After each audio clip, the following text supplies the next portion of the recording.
Fala, inscritos do canal História da Reforma no YouTube, tudo bem com vocês? Quem está falando com vocês é o Felipe Araújo, é o dono desse canal. Já vou pedindo, caso você não seja inscrito, se inscreva no canal, deixe o seu gostei, ative o sininho das notificações e compartilhe esse vídeo com seus amigos, com suas amigas, nos grupos de história da igreja, nos grupos de teologia, nos grupos do WhatsApp da família. Nos ajude a divulgar a boa e velha história do movimento cristão mundial. Bem, pessoal, o review de hoje é esse aqui, os primeiros batistas redescobrindo a nossa herança inglesa, do Dr. Michael Hake. Nesse livro, o Dr. Michael Hake, ele irá nos contar, irá nos ensinar sobre a história, a gênese, a origem do movimento batista, que remonta lá da Inglaterra do século XVII. Então, aqui nesse livro, ele irá nos ensinar como foi o começo do movimento batista. Será que os batistas de hoje, eles têm uma herança reformada? Eles têm, se posso dizer assim, uma dívida com os reformados, em certo sentido, uma herança com os reformados? Eles têm alguma herança com o movimento reformado? Bem, se você quer descobrir, se você quiser ter um panorama geral, se esse livro te interessar, o link para esse livro vai estar na descrição aqui desse vídeo. Então, vamos aqui para o review. Esse livro aqui é brochura, tá? Um acabamento muito bom, assim, uma capa brochura muito linda, muito perfeita. Uma foto muito linda aqui da Inglaterra do século XVII. Aqui nós temos as indicações do pastor Jude Clay, que é o fundador e diretor da Pronomes Editora, professor Cranford, Tom Nicholas, Steve Warren, Mark Benders, Paulo Vale, que é o pastor da Igreja Batista do Redentor em Volta Redonda, John Coffey, Matt Bing, Joe Cavallo, pastor batista e doutor em teologia e professor de missiologia. Nós temos uma dedicatória, uma frase do Benjamin Kitt, onde ele fala que toda a humanidade era naturalmente seca e estéril, tal como um deserto, e não produzia bons frutos. Mas Deus separou um pouco desse solo árido para fazer lindos jardins nos quais ele próprio pudesse caminhar e se deleitar. Benjamin Kitt. Para aqueles que não sabem, Benjamin Kitt é considerado o maior teólogo batista de sua época. E aqui chegamos no sumário, onde nós vamos ter o prefácio da primeira edição, por Robert Oliver, prefácio da segunda edição por Robert Oliver, prefácio da edição em português, introdução, nota segunda edição, a questão das origens batistas, os batistas calvinistas, primeira confissão de fé de Londres, William Kiffin, o amante da paz e da verdade, Anselm de Knowles, aquele velho discípulo de Jesus Cristo, John Norcott, o modo de batismo, a emissão e indicação de Deus, a segunda confissão de Londres e seu propósito, a segunda confissão de fé de Londres e sua teologia, Benjamin Kitt, o teólogo batista, conclusão, apêndice, Thomas de Wilcox. Então, como esse livro irá funcionar? Bem, nesse livro, o Dr. Michael Hake, ele irá mostrar a origem, como eu disse, a gênese do movimento batista, e irá abordar sobre os três argumentos principais sobre a origem do movimento batista, que iremos ver mais adiante. Porém, ele irá contar a história dos batistas através da vida de quatro personagens, quatro grandes teólogos batistas, que é o William Kiffin, Anselm de Knowles, John Norcott e Benjamin Kitt. É um destaque para o John Norcott que ele não tem nenhuma foto publicada, não existe nenhuma foto de John Norcott. Porém, a editora Pronomes, ela tem um livro de John Norcott, que é o segundo livro mais antigo sobre o batismo. John Norcott, ele escreveu um livro sobre o batismo, e a editora Pronomes publicou esse livro em português. Eu não sei se esse livro ainda está esgotado ou não. Caso ele não esteja esgotado, eu vou colocar esse livro também na descrição aqui do vídeo. E é o segundo livro mais antigo publicado, escrito sobre a questão do batismo. É uma fonte primária sobre a relação entre os batistas e o batismo. Então é o segundo livro mais antigo escrito por um batista sobre a questão do credo do batismo. Então vamos ao livro. Nós temos o prefácio à primeira edição, o prefácio à segunda edição, que eu quero ler. Os batistas reformados precisam estar atentos às suas raízes e especialmente sua conexão com a reforma. Por essa razão, estou muito feliz com o fato de uma segunda edição desse livro extremamente útil estar sendo publicado. O professor Hake desempenha papel pioneiro no estudo da história batista particular e estimulou muitas outras pessoas a fazer o mesmo. Hoje contamos com um corpus cada vez maior de obras históricas e teológicas emergentes. Mas esta obra fornece uma importante introdução à leitura e à compreensão de todas as outras obras. É muito bom que o trabalho de John Norcott tenha sido incluído nesta edição revisada, pois sua relevância nem sempre é valorizada. Seu pequeno livro de grande utilidade, Baptist Discovered Plain e Faithfully According to the Word of God, foi recentemente publicado no Reino Unido pela Gospel Standard Publications. A presente obra revisada de Michael Hake é um excelente ponto de partida para iniciarmos a exploração de nossa herança. Este livro desafia e inspira. Os pastores devem incentivar seu estudo em suas respectivas congregações e os pais podem usá-lo com grande proveito em suas famílias. Esse livro, outubro de 2019. Prefácio de edição em português. Introdução ao livro. Nossa segunda edição original.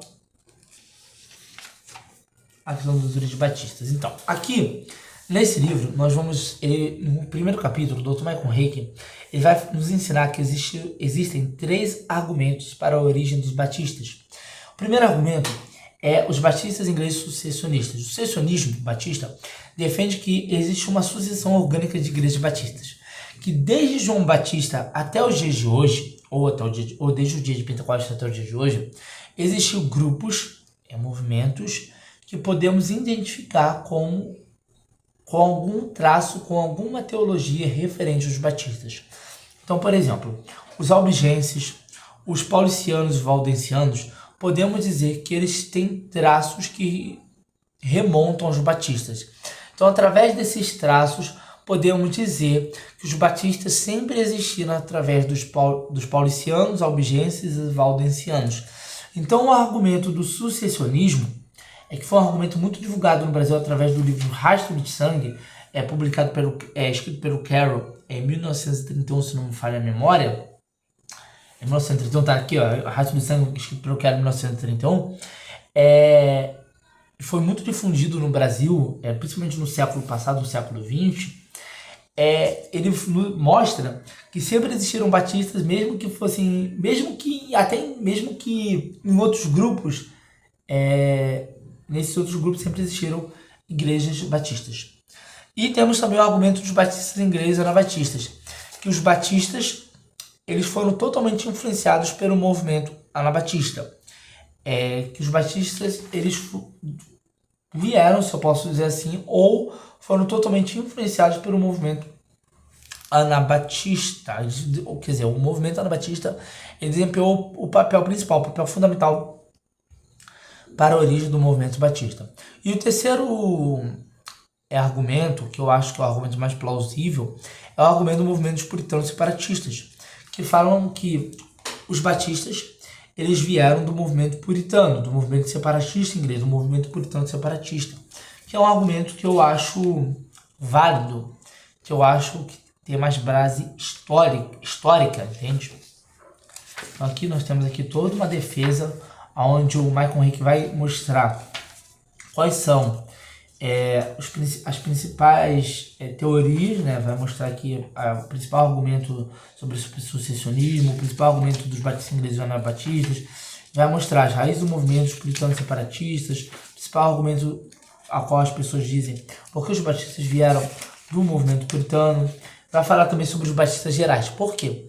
Porque não existiam somente batistas reformados. Desde o início do movimento batista, existiam 2 grupos. Batistas gerais, que eram os batistas que se identificavam com a doutrina de Arminio, Jacó Arminio, quer dizer, com a doutrina arminiana, e os batistas particulares, que eram os batistas calvinistas, os batistas reformados, que se identificavam o quê? Com a doutrina reformada, com a doutrina do Sínodo de Dós, com a doutrina de João Calvino, com a doutrina dos padrões de fé das igrejas reformadas. A igreja Jacob Lathrop Jesse. Então aqui que vai ter um capítulo específico só sobre os batistas reformados, batistas particulares. John Publius e a primeira igreja batista calvinista. Vamos ler um pouquinho disso aqui? Um ano depois de Jesse haver tornado pastor dessa igreja, surgiu a questão da eficácia do batismo infantil. Em um documento elaborado nessa ocasião, o denominado Manuscrito Keefe, lemos que em 1638, Mr. Tom Wilson, Mr. H. Penn e mais 3 convenceram-se de que o batismo não era destinado a bebês. Provavelmente, John Publius tinha a profissão de sapateiro e pode ter sido membro da igreja Jacob Lathrop Jesse em algum momento. Sua igreja é claramente a primeira a se dedicar à causa batista calvinista. Quer dizer, a igreja desse sujeito aqui, a igreja de John Spilsbury foi a primeira igreja batista a se dedicar totalmente à causa reformada. Quer dizer, foi a primeira igreja batista reformada a surgir em solo igreja. Aqui um debate sobre o batismo dos crentes. Como se deve o batismo dos crentes? Aqui, Vai falar sobre a primeira confissão de fé de Londres, Porque a primeira confissão de fé batista não foi a confissão de fé de 1689, se não me falha a memória, mas foi a confissão de fé de 1644, era uma confissão de fé reformada, uma confissão de fé calvinista. Aqui depois nós vamos ter o William Keefe, uma foto de William Keefe, amante da paz e da verdade. A Convenção de Experiência Cristã Precoce. Convicções Batistas de William Keefe. Apoio a Oliver Crowley. Aqui eu vou de Oliver Crowley. Keefe a Casa de Stuart.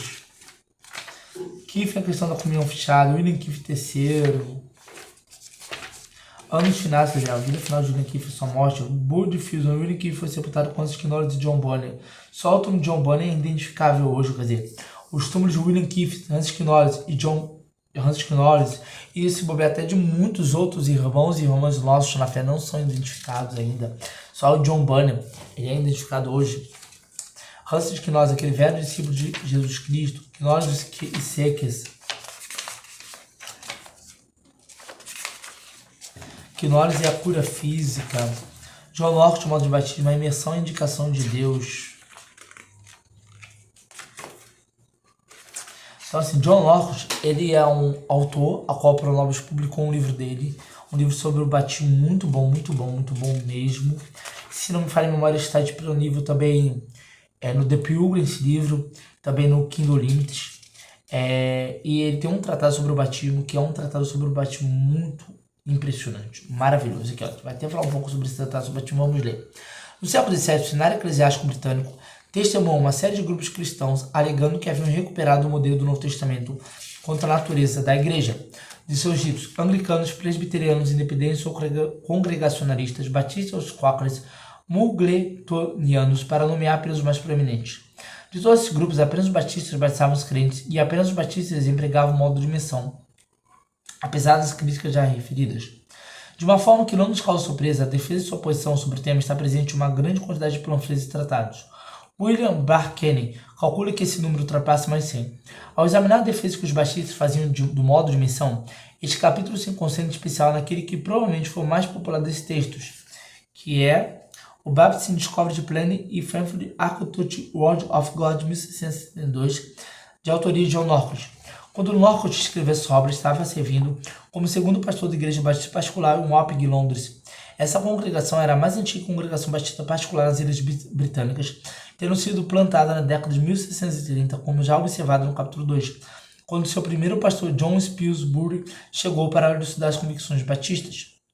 Na verdade, Spilsbury foi o primeiro batista particular a escrever sobre o batismo dos crentes. Seu texto, um tratado sobre o sujeito legal do batismo, veio a público em 1643. As próprias raízes de Norcott estavam fincadas na Igreja da Inglaterra e era um ministro puritano que fora forçado a deixar a Igreja do Estado quando o Ato de Uniformidade foi aprovado em 1602.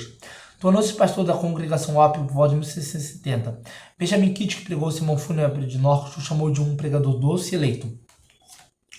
O Tratado de Norcott sobre o batismo foi objeto de grande popularidade nos 240 anos subsequentes. Foi reimpresso em 9 edições, 75, 94, 1700 e 1709. A última ocasião é uma gráfica de dobro. Em seguida surgiu em 4 edições separadas, 1721 e 1723, sendo uma delas a primeira edição americana. Houve mais 15 reimpressões entre as décadas de 1720 e 1911, com Charles Haddon Spurgeon, trazendo à luz pelo menos 3 edições distintas com muitos exemplares. Entre 1178 e 1187. O Tratado de Norcott também foi traduzido para o galês na época da terceira edição, em 1694.